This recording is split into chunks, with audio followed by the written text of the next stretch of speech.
Assalamualaikum warahmatullahi wabarakatuh. Perkenalkan, nama saya Muhammad Zamzam Marjani dengan NIM 105250003 dari Prodi Informatika Angkatan 2025.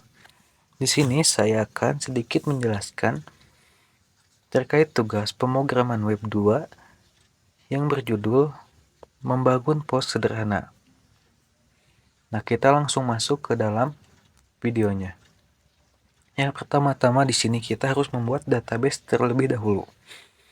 Cara membuat database, kita masuk ke bagian sum. Nah, di bagian sum kita aktifkan atau start di bagian Apache dan MySQL. Di bagian MySQL ini kita klik admin. Nah, jika sudah,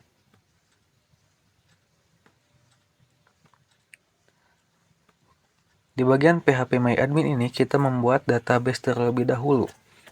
Nah, di sini saya membuat database sesuai modul praktikum, yaitu toko garis bawah mayo. Kita klik.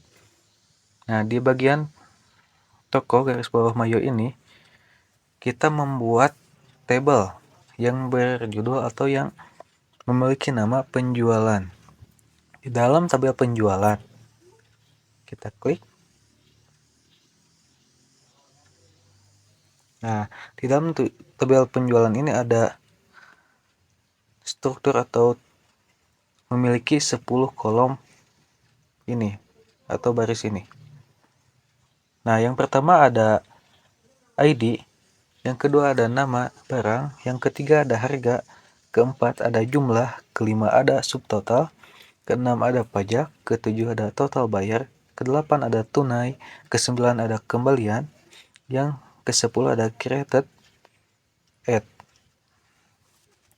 Nah, di bagian ID ini kita aktifkan bagian AI-nya atau auto insert. Nah, di bagian ID juga di sini jika sudah mengaktifkan AI-nya, maka otomatis akan menjadi primary key nanti di bagiannya. Yang kedua ada bagian barang. Nah, jenis di nama barang ini yaitu kita ganti menjadi varchar, memiliki nilai 100. Untuk bagian harga sampai bagian kembalian kita kasih jenis yaitu UNT dengan nilai auto atau tidak usah diisi. Nah, ya bagian ke-10 yaitu ada created garis bawah AT. Jenisnya kita ganti menjadi date time. Nah, jika sudah membuat database-nya, kita langsung masuk ke bagian codingannya atau ke bagian Visual Studio Code-nya. Nah, kita masuk ke bagian ini. Nah, di bagian PW2 kita masuk. Yang pertama kita konfigurasi model. Nah, di sini di penjualan model.php. Ini merupakan codingannya sesuai dengan modul praktikum yang diberikan. Untuk selanjutnya kita masuk ke bagian controllernya. Nama controllernya yaitu post.php. Nah, ini untuk codingannya. Samakan sesuai dengan modul praktikum yang diberikan. Untuk yang terakhir yaitu ada di bagian view. Nah, di bagian view kita klik. Di bagian view kita membuat file yang bernama post garis bawah view.php. Nah, ini untuk codingannya. Nah, jika sudah, kita masuk ke bagian CSS-nya. Nah, sebagai contoh kita hapus dulu CSS-nya. Nah, kita coba run atau coba terminal, new terminal. Kita klik PHP Spark Server.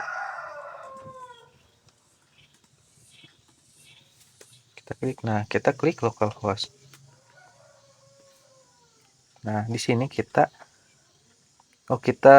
sebelumnya masuk ke bagian routers terlebih dahulu. Caranya kita klik app config. Di bagian config kita masuk ke bagian routers. Nah, di sini untuk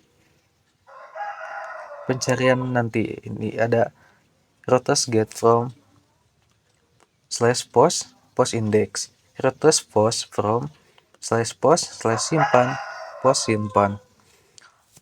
Dan selanjutnya kita ke bagian session.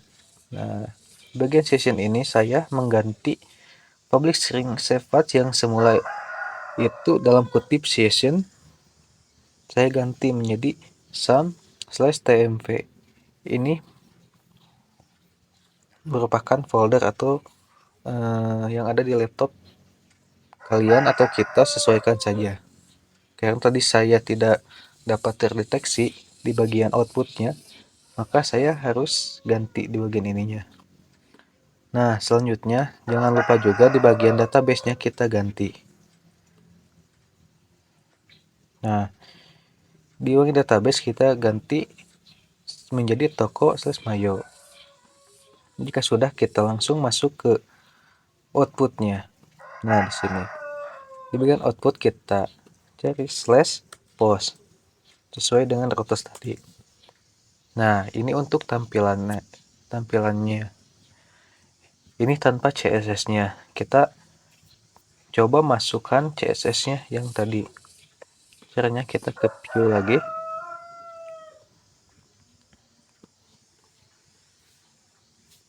Nah, ini adalah untuk CSS-nya yang saya buat dan cukup sederhana atau cukup simple.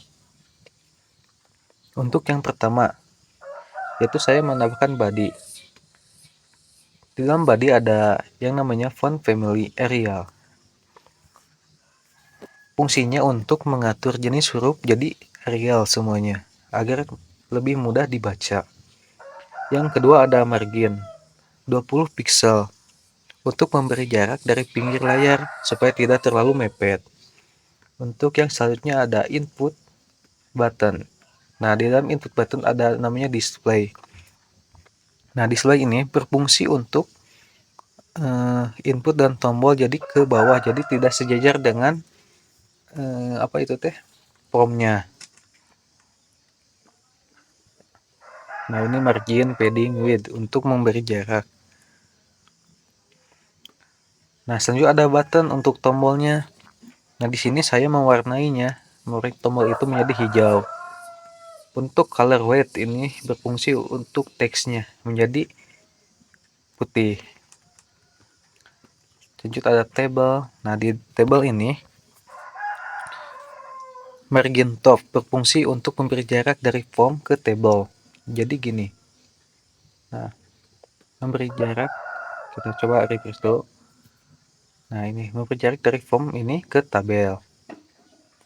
Untuk selanjutnya ada TH dan TD.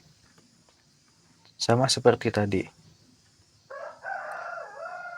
Nah, jika error, maka tulisan teksnya bakal menjadi merah. Jika sukses, maka tulisannya akan menjadi hijau. Kita coba contohkan. Nah, di sini kita coba nama produknya ayam bakar ya. Jangan ayam bakar, kita ganti menjadi ikan bakar dulu. Ikan bakar. Nah, ini totalnya 20.000 dan 40.000. Dan ini total yang saya beli ada 20. Nah, kita buatkan contoh untuk yang merah dulu atau yang gagal dulu. Nah, kan kalau total harga dari 20 dikali 20.000 dikali 20 adalah hasilnya 400.000. Kita coba ganti menjadi uang kita 300.000. Kita proses. Nah, di sini ada peringatan tidak cukup karena untuk jumlahnya atau subtotalnya itu 400.000, sedangkan uang kita yang kita bayar hanya punya 300.000. Artinya uang itu tidak cukup dan untuk tulisannya menjadi merah. Selanjutnya kita masukkan